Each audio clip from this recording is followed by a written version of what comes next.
Thank you, Yana.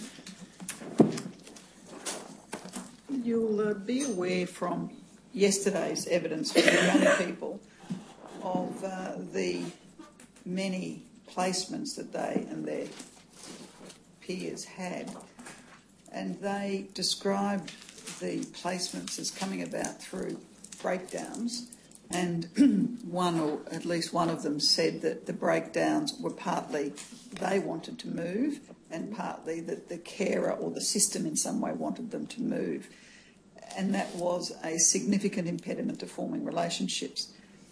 Ms. Orr, with your association's experience, what's the cause of these breakdowns? It's a general question and I'm happy for a general response. A lot of it relates to the fact that many carers will push themselves to the limit before they actually ask for additional assistance or support. Mm-hmm. And they do that because they fear that if they do something earlier, they will be seen as a failure as a carer, or because they don't have a relationship with a worker, or in some instances, even today, there are cases that are not allocated to workers and so they cannot seek the support they require. Mm. If we were able to encourage carers to seek support earlier, that would certainly go a long way. But we also need to have the services available. Mm. So it would be things like having regular respite care, so that if things are going particularly hard or there's a tough period, the respite carer would be the person who would then be engaging with the child and taking the child. So in effect you would have a shared care arrangement, similar to what Anne was referring to earlier between the grandparents and carers, foster carers.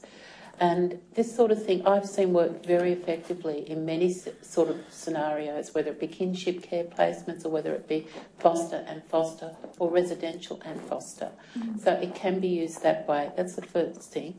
But secondly, I think it's about understanding when there are pressure points or when there is a crisis in the child's life, there has to be honesty and communication. The carers need to be informed of what's happening. And that starts right back at the time when a placement is first being requested. The carers need to make an informed decision about whether they will take a child.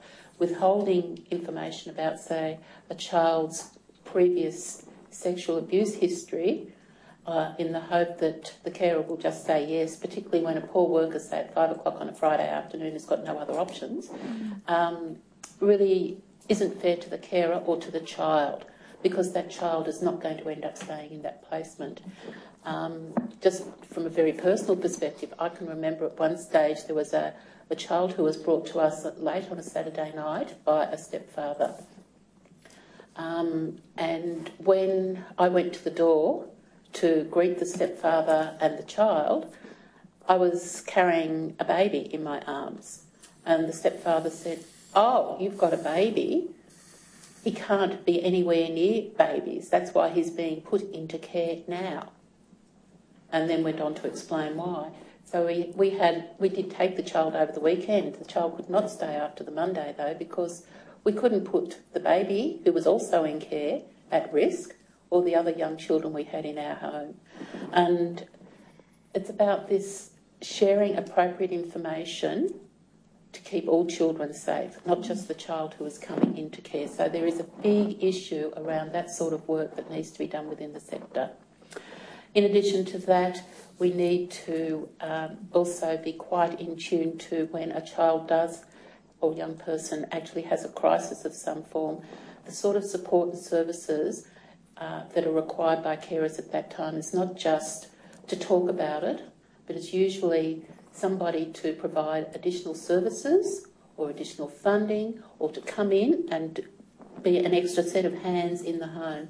If a child is acting out violently and trashing a room and you've got other children there as well, you need an extra set of hands so that you can have somebody look after the other children whilst you are dealing with the one child who is really acting out or, say, trashing the room. And this might even be a child, say, as young as 6. When a child is in a episode where they are really acting out, they don't recognise what they are doing. They don't remember it often. And that again can traumatise them later on when they either discover what they have done or when they start to worry about what they did and they can't remember. What about allegations against carers? Is that an issue that often has the situation breaking down, even though it's at an allegation stage? Most definitely. Carers live their lives in a goldfish bowl. They are seen by workers, teachers, therapists, counsellors, a whole range of people passing in and out of their life that a normal parent would not have as they were raising their own child.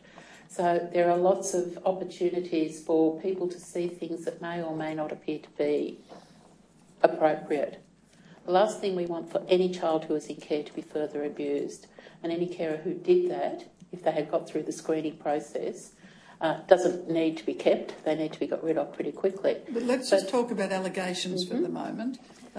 Allegations are not infrequently made against carers. That's correct. What is your association's attitude to what should happen with the care placement if a child makes an allegation of sexual abuse about the carer?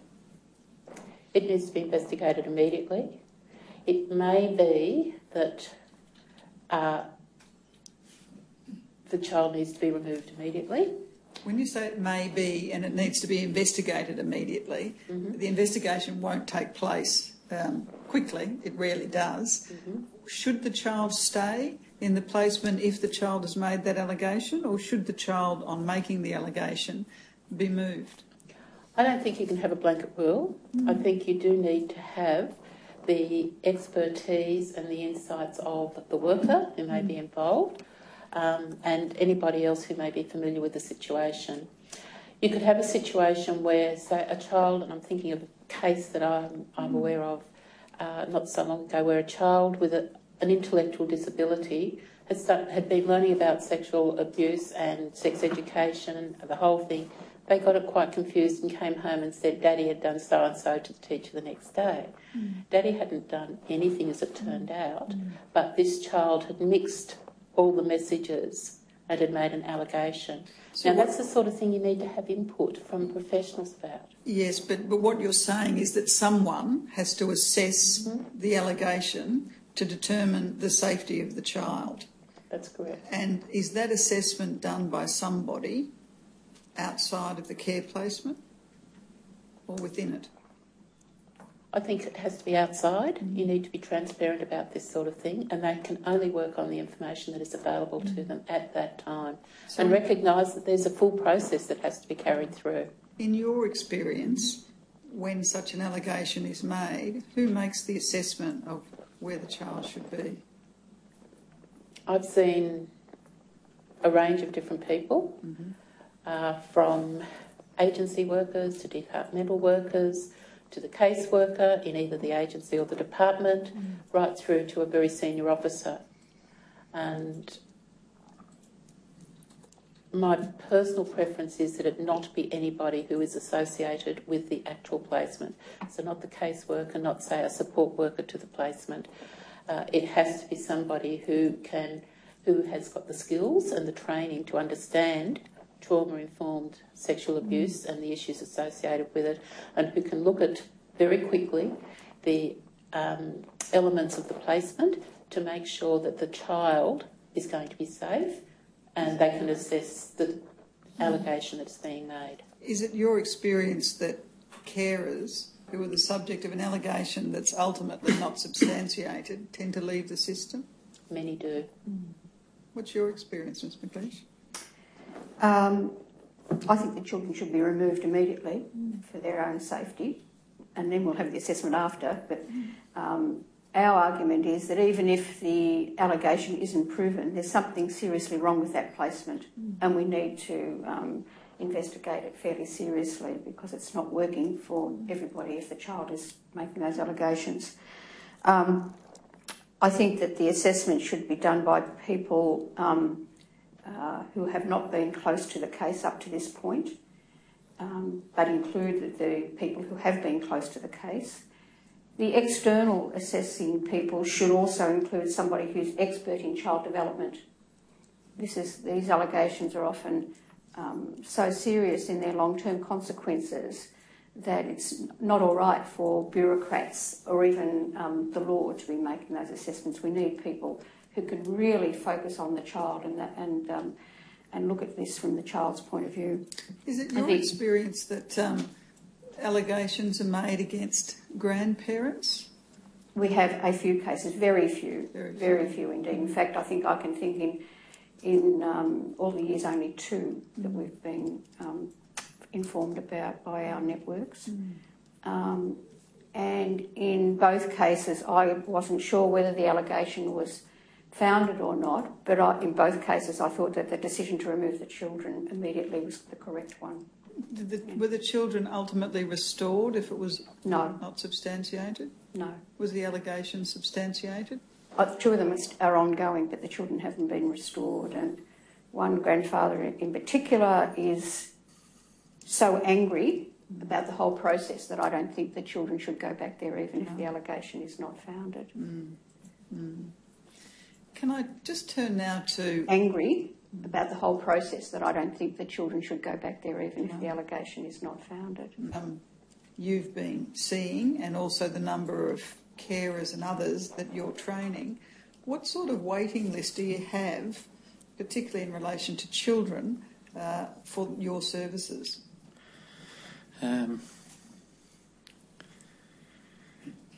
It doesn't quite work that way.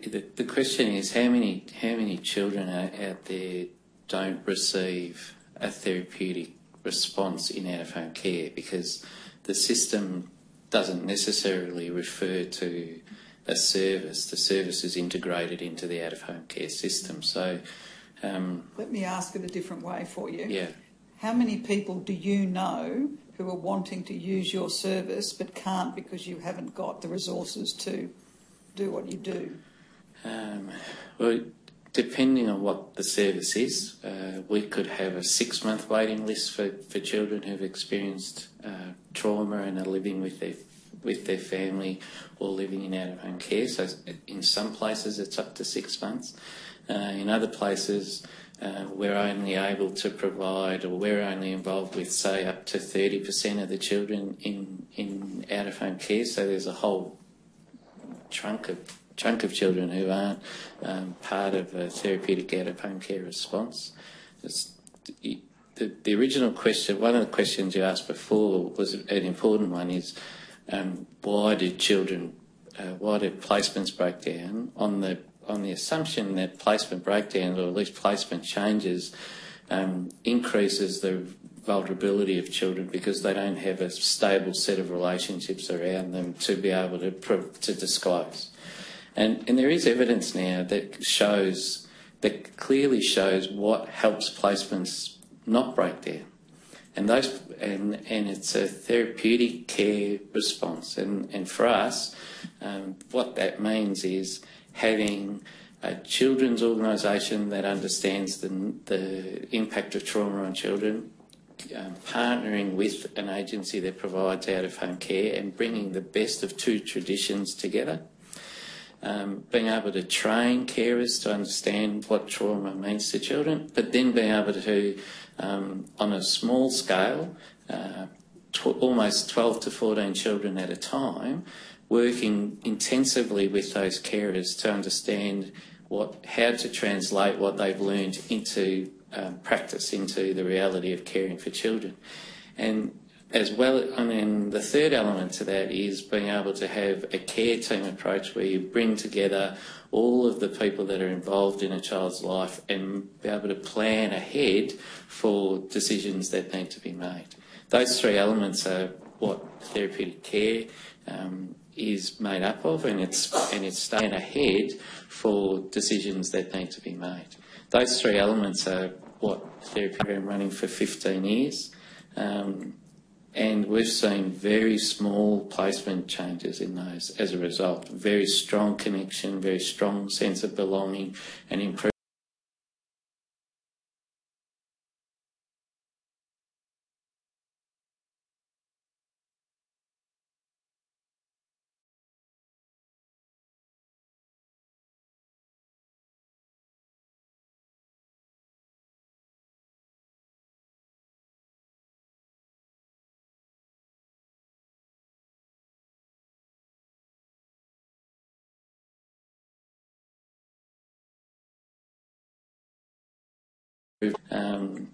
And we've seen very small placement changes in those as a result. Very strong connection, very strong sense of belonging, and improvements in children's functioning.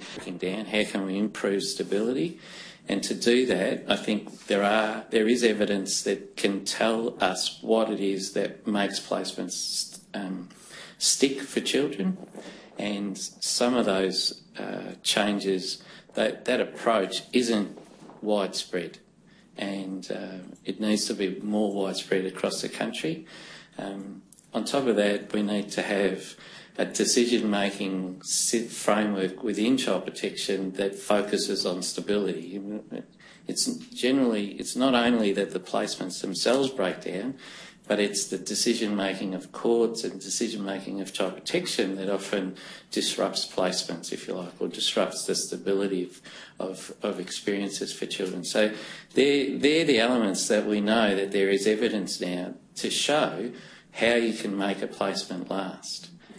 Where would we find that evidence, Doctor? So there's some evaluations that have been done by La Trobe University of a program in Victoria called Circle. The Circle program is a therapeutic foster care. There's evaluations of another program called TRACK that's available.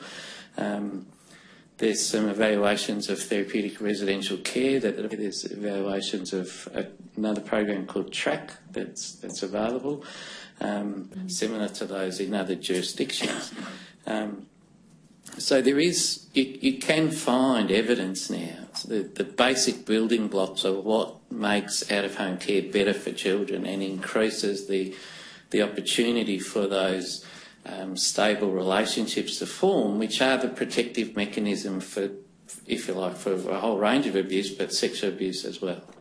And I think that's important to understand. Thank you. Ms McLeish, turning to a different topic, the Royal Commission has heard that children with sexually abusive behaviour are in sufficient numbers to be an issue in out-of-home care, in placement and in managing their behaviours. Is that something that's come to your attention? It has. I wouldn't like to talk about it even in general terms about whether significant numbers or not, but it has come to our attention. Grandparents do report to us that they have in their care children who are demonstrating sexually unacceptable, sexually explicit behaviours towards other children, even the other children being raised in the same household. And what advice? And the view is that they're modelling on what they've seen in their previous lives, and sometimes that's the earliest evidence that the grandparents have that there has been a previous history of sexual abuse. What advice do you give them? We advise them to inform the Department of Human Services of this matter and to urgently seek access to funds for psychology for children, which brings me to a major criticism that I've got about departments and their lack of funding. Often, even where a clear need is demonstrated, children can only get funding for 5 sessions with a child psychologist. And I think that you're about to get a letter from some allies of ours in the mental health fraternity on this very issue, where they say that they are very concerned about the fact that they have to operate on the assumption that children with these needs can be supported and helped in as few as 5 sessions. Are you aware of any particular provider of services relevant to children who are displaying sexualised behaviour? No. Ms Orr? I know of some professionals who work in this area and some organisations who have got some programs that do run in this area, but look, there is an absolute lack right across the country of these appropriate services. It's a real struggle to get into them. Has that been raised with you by your carers? Oh yes, and we struggle to actually match carers to services that are available in their local area. We do keep a list of professionals that we can use, and we even have professionals on that list that we can provide to carers. who will operate, who will work with families remotely, say by Skype or whatever, after, say, an initial consultation, or sometimes just totally electronically because of that. Have you noticed any trends in the reporting of that to you by carers? In what do you mean by trends? Numbers,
responding to child sexual abuse. No, it's actually wider than that, and we need to actually make sure that people also understand what the nature of child sexual abuse is and the trauma that can cause, as opposed to other forms of trauma, because sometimes they are different.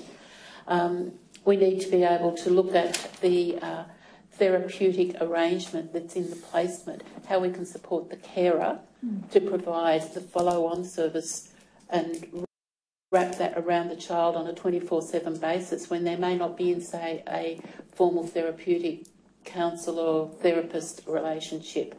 And that's asking an awful lot of carers. Sometimes you can train carers up to be able to provide that sort of support for a child.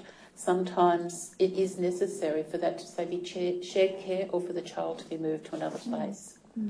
And there are some models around that have been used in Australia where we've even had a situation, for example, where the child would be moved, say, into a therapeutic environment for intensive support to start off with and to address the issues, but they maintain connections with their carers, and then they will move back into that care placement once the initial treatment has been done. Now, these are only very small examples, but we need to actually look at how we use those that have been evaluated as being successful and replicate them far more widely. Thank you. Dr. Tucci, is this an area where you do any work? Yeah, we do. And I think there is a problem with awareness around the services that are available in the out-of-home care sector. But there's a problem with the spread of services. So, again, the more resourced systems have better service responses to children engaging in problem sexual behaviour, and the less resourced almost have none. There's virtually none. So, if you take Victoria, for example, Victoria has introduced legislation as part of their Child Protection Act that makes it mandatory for young people who engage in problem sexual behaviour to be diverted to a therapeutic service within the child protection context, rather than to have to be prosecuted in the youth justice area. So those responses are there. The service systems are there for some states, and in terms of the numbers are definitely going up. There is no question about that from our experience. When we first started our first program 15 years ago, we had about 10 referrals a year. we are now up to about 250, and that's just for 2 regions of the state in Victoria. We're seeing those numbers replicated across the country. I think there are a number of factors as to why that's occurring. One, especially for children in out-of-home care, if we concentrate on those in particular, these are kids that are vulnerable, traumatised, and their trauma and specifically has them either looking to resolve it through their own behaviour or replicating it over and over again because that's part of the way the trauma has had an impact on them. And it requires a very specialist response to these children and to this behaviour in order for that behaviour to stop. And in out-of-home care, unfortunately, that response isn't always as isn't handled as well as it should be, and therefore the children who are in care with those children often get hurt and abused as well. And so we need more options to place children who are engaging in that kind of behaviour in one-on-one placements with foster carers, for example, or carers that are trained specifically to know how to respond to them. The other reason that we've got an increase in this behaviour is the increased accessibility to pornography. And there's no question that there's a link between the two. Children in out-of-home care, well, not just children in out-of-home care, but children generally can access pornography very quickly, and not only access what can access pornography that is very, the content of it is highly graphic. It doesn't represent normal sexual activity, if you like, or sexual activity. It includes graphic images that children just can't understand, and that kind of pornography is a trigger point for children who experience trauma and vulnerable anyway to try to engage in that behaviour. So we have to do something that, as a community, limits access to pornography for children. I don't know the answer to that, but I know that it's clearly a factor, and it's more than teaching children and young people sex education. That's one component of the way that we can manage and respond to it. These children who engage in it and cause other children problems, they have a background of vulnerability that's based in the abuse that they've experienced themselves. So you need a therapy. All kids in out-of-home care should have access to a therapeutic response, and not all children do. In fact, I would say that once you move away from the capital cities, it's potluck, it's geographical bingo as to whether a child will receive a therapeutic response that meets their needs. Thank you. Just finally, Carol, if I can turn to records, which I know is an issue that you're concerned with. There was evidence given yesterday about records, both from the young people and one of the panel participants. And I think, were you at the round table so you've participated in the Royal Commission's round table recently on records. Is there anything you'd like to say about records now in relation to children in out-of-home care? Records today? Yes. Yeah. I still think that people that write records don't really understand what these records are about. That, like was said yesterday, there are some improvements. People do get birth certificates and health records and things that we didn't get when we left care. But we did some training at an organisation a few years ago, and we talked about the negative impact of records, where it blamed the child, it blamed the parents of the child, it blamed everyone except, the welfare department itself. And I said how negative this was and how difficult people found reading their records were. And a woman came up to me afterwards and she said, I've never written anything positive on a child's record. I didn't think I had to. I'm so busy writing all the negative things. And she said, but I will from now on because, so I think there are some improvements. I was disturbed to hear that children or the kids yesterday said that they had to pay for records. I think and I do know that that's true because they write copious notes about children today. There are thousands of, sheets of paper, so they do charge them and they do only release X amount at a time. If they come through the organisation I work with, they aren't charged, but because we would pay it for them, but they do have to pay. And I think that's outrageous that people want some sort of record of their life and why they went into care, and often that doesn't tell them that. So I think they've still got a long way to go. And I think the big question is always going to be who owns the records. I want my records destroyed when I die. I don't want anyone to read them, particularly my children and grandchildren, because they are so negative about me. But the department, and that's the New South Wales government, say they're their records, they're not my records. Have you obtained a copy of your record? I have. So you could destroy that copy, but the original would remain at the department? Absolutely. But I've got copies of letters that my mother wrote. I don't even get the original, and copies of a card that my father sent to me, which I didn't get at the time, I might add. And you've asked the department to destroy the records on your death, have you? No, we've asked ASAFA. And look, a lot of people would say they don't want that to happen, but I think it should be an individual thing that you can say, I want my records destroyed when I die. But it's not going to happen because of historical ownership of them. And archives legislation, no yes. doubt. What about having them sealed so no one can read them other than for official purposes? What official purposes? To say that, a 14-month-old baby was manipulative, how official is that? And that's what's written on my records. So I don't see that my records would be any way, informative other than I was a horrible child and my parents were, I didn't mention my parents until I was 15, actually. I don't know that it would be in any way, informative to anyone.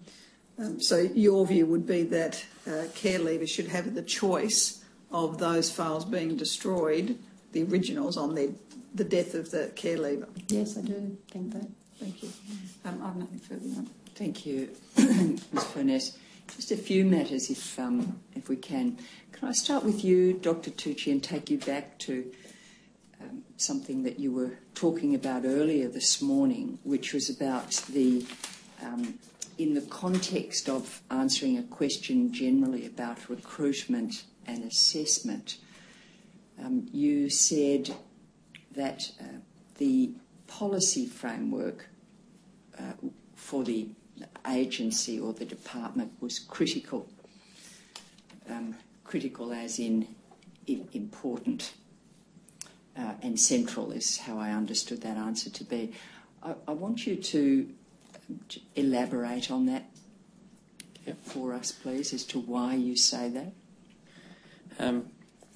I think that there are two elements to the policy framework. One's the ambition of government policy to attract carers for the purposes of looking after children. So there's that policy framework, and then there's the policy framework that should be applied across agencies or organisations that provide services to children to make them child safe. So there's two elements of that. The first, in relation to the first one,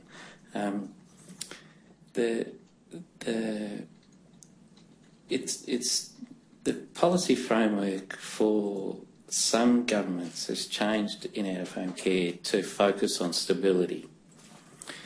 Not all governments have done that. And when you switch from providing care on the basis of a child needing protection to providing quality care and stability, then what you have to produce as a system is different. One is an emergency response. One is carers that can be identified and have children placed quickly. Another is a system that has capacity, quality in it to be able to take children in and look after them in the long term, and also involve and incorporate relationships with their families. And that's the policy framework that I think some jurisdictions are moving towards, but not all jurisdictions yet have. And until that happens, we're going to still have the placement changes and the disruption in placements and the increasing in vulnerability to children as a result of the effects of being in care. And that's what we've got to try to reduce. So that's one element of the policy framework.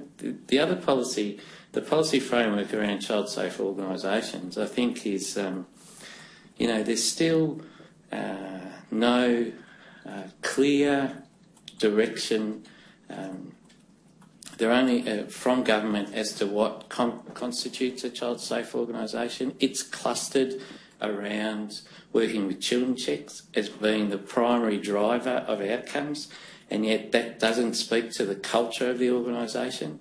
The culture of the organisation is made up more of the HR policies, the other policies I mentioned, things like whistleblower protection, transparency, recruitment and screening, all of those sorts of things that come together. And I don't think that we still have a framework to understand what a child safe organisation is. The Victorian government's put out a proposed set of standards around child safety. It begins to define what organisations should have in place. And I think in the out-of-home care sector, as well as other sectors, there's still a lot of confusion as to what those standards should look like, how they should be implemented, and ultimately how they should be enforced or validated. And I think that without an external validation process, we won't see cultural change within organisations. Thank you.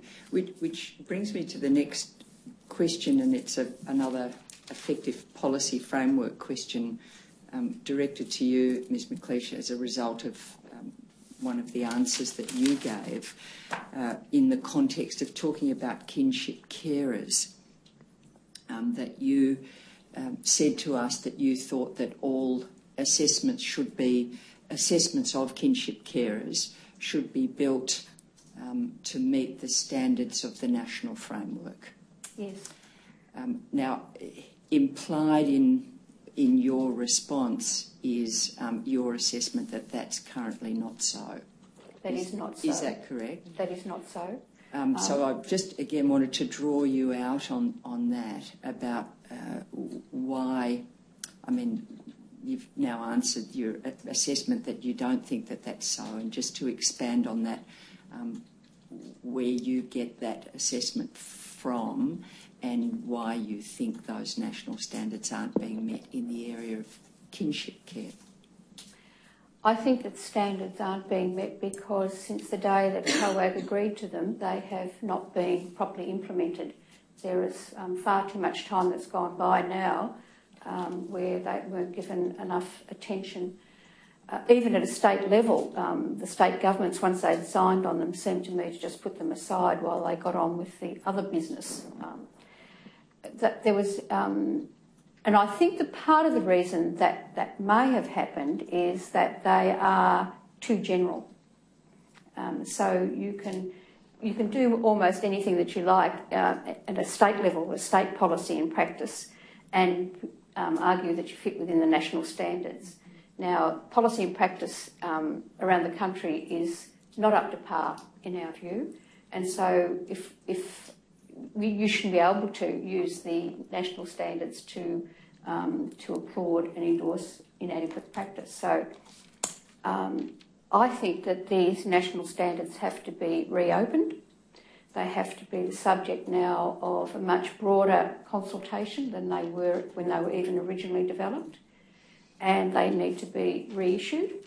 And they need to be reissued in the context of a statement that says that this is what is good for all children, and irrespective of whether you are an informal carer, a formal carer, a grandparent, a foster carer, or whether you have adopted children, we all as a community need to meet these standards.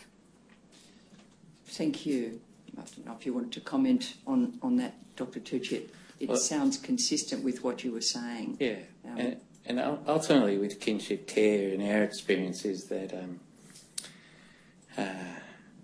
the states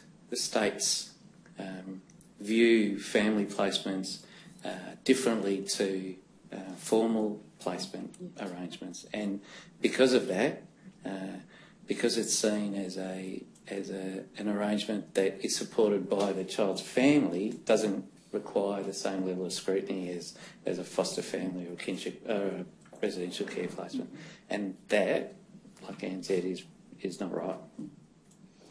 Do you want to join in with this too, Ms. Orr? Yes, thank you. Look, it actually goes to one step lower than that, and that is the level of the assessment that is done in many kinship placements is lower than what is applied to foster carers. There are different imperatives that drive that. Usually there is a need to try and find a placement for the child within the family very quickly, whereas with a foster carer, you go through all of the screening, the training and the assessment before you even contemplate putting a child there.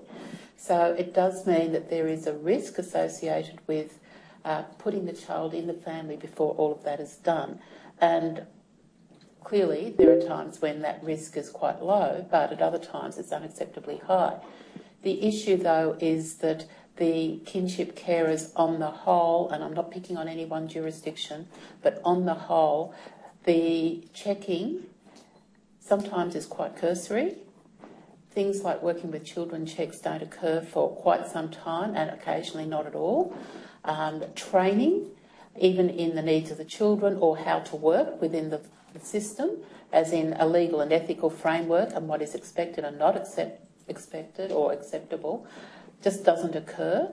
If we did those sort of things right back at the very beginning better, the children who are going into those placements would be safer, and their carers would be much better informed and supported and know what was expected of them and how to get the additional help that they may need when they need it. Mm-hmm. And then it goes on to the other things that my colleagues have said, and I won't repeat what they were saying. Except to say maybe with regards to the national standards, they are an overarching set of standards.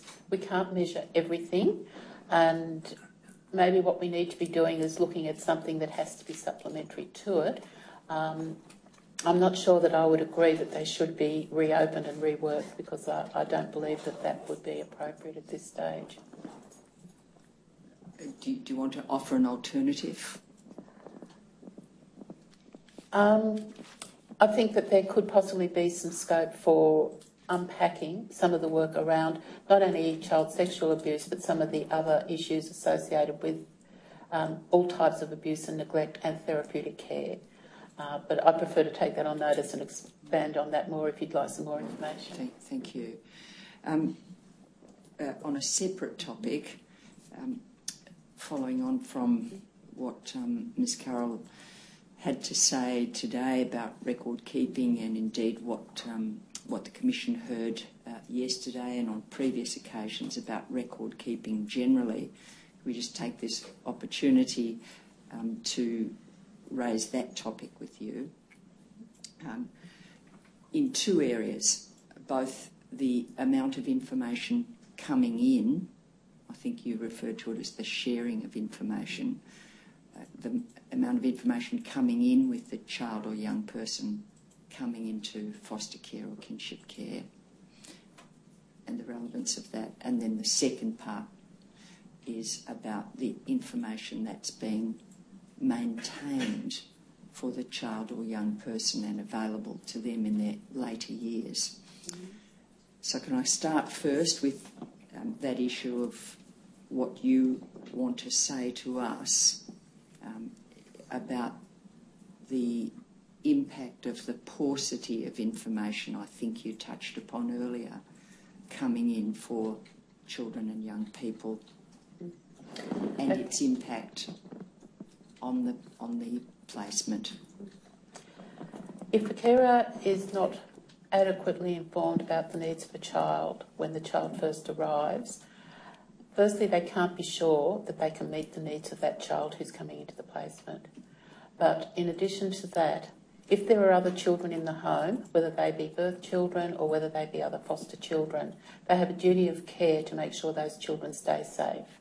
And there have been breakdowns where information has not been shared in the first instance. The child arrives and then there is harm and at times sexual abuse perpetrated on children who are already in that home. We can't afford to have that happen. Sharing. So you talking, I know you gave us an example before, but are you now talking I'm talking about more broadly. More broadly, but currently? The case that comes to mind immediately is one that happened 6 years ago. Okay. The first case I was talking about was actually a personal experience case. Yes, I understand. We do see these really hard ones come to us when nobody else has been able to support the carer. So I suspect we see the pointy end rather than a lot of generic issues. With regards to the information, if there has been some sort of child sexual abuse, for carers who are deciding whether they should take that placement or not, saying the child has been sexually abused is often not sufficient for a carer to be able to make a decision as to whether they should take that placement or not, particularly if they have other children. The leading questions for me would be, the child's been sexually abused, what sort of support do you think they may be requiring right now? Is it safe for other children to be with them? And so it's not going into a lot of the detail, but enough to make sure that you can provide a safe environment for that child and anybody else that may be in the home. Does that answer what you want at the beginning of placement? Yes, Right. yes, thank you. And then the second part is about what information is being maintained and kept for that child, in particular in circumstances where a child or young person might be moving placements. It really depends on the worker, but I think what Caroline was saying about So you negative, mean the child protection worker That's correct. supporting the placement? That's right, whoever may be documenting what is happening. It depends on them. Some of them are very good at writing file notes and documenting things. Others, you will find that a lot of information is subjective as opposed to absolutely critical evidence. Invariably, it's negative. It's very rare to see positive things. But I think there's a couple of other issues, and one of them is there is not a mindset about understanding what this may do to a child or young person when they find the information out later, and how destructive that is to them because there is not one positive thing on their file. That's the first thing. But the second thing too is considering how to inform a child or young person about the decisions that are being made about their life at the time. Somebody within the system, and I don't necessarily believe it should be the carer, I think it should be the decision maker, should be explaining this to the child, whether it be, say, by writing a letter or having a conversation, but somebody needs to explain to them what the decision is and why, and listen to their response, because that is where you get improvement in practice and better safety for children. So are you able to comment to us, Ms. Orr, in terms of what foster carers are being trained to do about record keeping, if anything? It depends on the jurisdiction, and it also depends on whether it's a variety of practices, and it ranges from having formal documents, which at the end of a placement have to be returned to an agency or a department because they're official records. Sorry, when you talk about formal documents, what do you mean? Any documents that, say, may have an agency or a departmental letterhead or imprint of some form associated with it. Anything that might relate specifically to correspondence or documentation associated with the child, for example, even a diary or a day communication book that goes, say, with the child to and from school, those sort of things. They all relate to the care of the child. I'd like to think it also included things that are about significant life events for the child, such as, well, commonly known as life story work in a various range of situations. The child has a right to have images stored and good stories told about significant events in their life, their first day of school, their first tooth that fell out and whether the tooth fairy came or not. Even little things like that are very important, and we do need to keep those. And if a child's moving through placements, that's the sort of stuff that's lost. So what are you... I would dearly love to see... Rather than what you would like to see happen, are you able to say to us whether or not that sort of system is in place across foster care agencies at present? It really is agency dependent. I know that there are some agencies who do actively collect material and keep it as a record for the child so they can come back and see it, and it's always the originals. I'm aware too of instances where carers will do things such as a life story or a story even about a child's experience, say if they have just come for a short period of time, usually digitally, so that they can print it off on the computer, take it home to show mum and or dad, and also supply it to their agency. Life story work in the traditional form of a book or a folder with bits and pieces I'm aware of. There is at least one system I know of that is now developing a capacity within its electronic system to store a range of documents, whether they be scanned or whether they be images or things that have come from third parties as well as the child, so that they can all be stored within that one system and the child has got access to it at any time. And the concept that a child at some stage may have to ask for copies and have to pay for them is absolutely abhorrent, because, who else asks their child to pay for information when they're the parent? It only happens in this statutory situation. Thank you. Ms. Carroll, anything you wanted to say about that? No, I don't think so. I think it's covered pretty much all of it. Thank you. Commissioner Fitzgerald. I'm conscious of the time, and I therefore only want to really ask one or two very broad questions. They go to the heart of why this commission is around. Each of you have been around the system for a long time, and many of you would have observed the original evidence given a few months ago by governments and non-government agencies.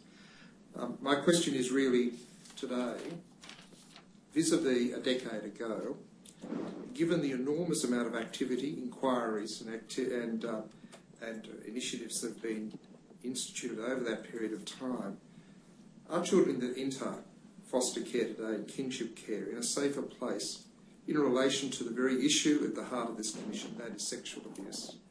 So given your experiences, what's the observation that the Royal Commission should make from your perspective in relation to child sexual abuse today compared to a decade ago or 2 decades ago, if you have a particular view? And I just might say, yes, we're looking at the data, we're doing in-depth research, and that will give us some empirical information. But from your considered position, is the system safer for kids in relation to child sexual abuse over the previous decade or so? Yeah. Yes. I'd say definitely that they are in a safer place.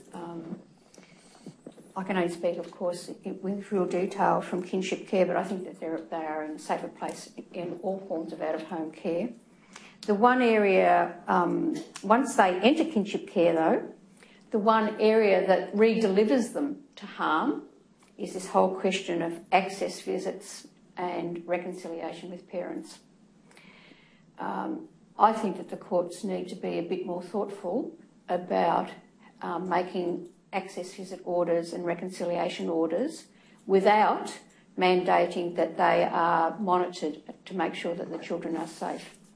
We do have evidence of children who are in kinship care who are then subjected to, at the very least, sexually explicit behaviours, if not sexual abuse, by new people that they encounter through access visits. And this is not monitored. So I think that as a nation, we need to think very carefully about how readily we make access visits available. And the same can be said with reconciliation with the parents. We have a longitudinal study of 113 kinship care families, and we're about to start re-interviewing those families for the 5th time this year. And what we're doing is tracking what happens to the carers and what happens to the children in their care. And in a number of cases, the children have been reconciled with the parents, 4 in fact, last year. I don't know what's happened this year yet. In 2 of those cases, the reconciliation was worth doing and the children are very happy, and the grandparents have reverted to a conventional relationship with the whole family. So we're just delighted with that outcome. In 2 of the cases, the children, the grandparents consistently report, have been put back into harm's way, and nobody is monitoring this. They can barely get anyone to listen to them about what's happening to these children. And the same can be said for access visits. A lot of the grandparents are complaining about, the length and the expense they have to go to as carers to get the children back to see their parents, and B, the fact that where there is a high-risk access visit that has been ordered by the courts, they themselves are asked to supervise these access visits, and that's too traumatic and it's not working. And the third thing is that clearly they think that some of the access visits should never have been ordered in the first place, and children are becoming very traumatised by this experience. So yes, generally speaking, kinship care is taking children out of harm's way, and we are, despite all of our concerns, making a positive difference in the lives of children through our various forms of out-of-home care. But we are, in some cases, putting them back into harm's way. Ms. Alden? I believe that kinship care is actually removing children from child sexual abuse. However, I'm probably not as positive about it as my colleague, because in many instances there is still contact with both the perpetrators and the extended relationships of those perpetrators, or in some instances you will still find that there are others within the family who have got similar inclinations, and those children, if they go on contact visits that are unsupervised, are still exposed to. Overall, I believe that kinship care has improved, but it's still got a way to go. It's not the same level of scrutiny as foster care. The other thing that concerns me is that these children and young people are already vulnerable. The voice of the kinship carer is not really heard, even when they are advocating for these vulnerable children and young people who are saying, I am afraid. And I think we need to look at how we can better support that. And like Anne was just saying, that it's not appropriate to let grandparents be the supervisors of that. In many instances, other kinship carers are in the same situation as our foster carers. That's actually muddying the waters around the role of support and responsibility. And it's a very difficult line to walk down the middle between being the carer and the supporter of the child and the supervisor of a contact, and also the mediator when the aggressor is wanting to perpetrate something on the child. Suchi? I think overall the answer is yes. I think that the out-of-home care system is safer for children in relation to sexual abuse now than it was a decade ago or 2 decades ago. I think there are emerging issues that place it at risk. The first one, I think, is the casualisation of the residential care workforce, which is a fairly consistent response across the country at the moment, and I think there's good reasons to be concerned about that. I think the other emerging issue is problem sexual behaviour and how the connection between the context of experiences like pornography for these children have an impact on their behaviour and therefore the risk that they pose to other children. That's another emerging issue. And I think that the only qualification to make is that there's a lack of national uniformity in how effective the out-of-home care system is in relation to child sexual abuse. I think there are places where it's really good and there are places where it's still not very good at all. Thanks. And Ms. Carroll? I think children probably in care today are safer. My biggest concern, though, is that we're still kicking children out of care at 16 or 18 or whatever it is and leaving them vulnerable at that age. And they may have survived care without sexual abuse or any other sort of abuse if they're extremely lucky.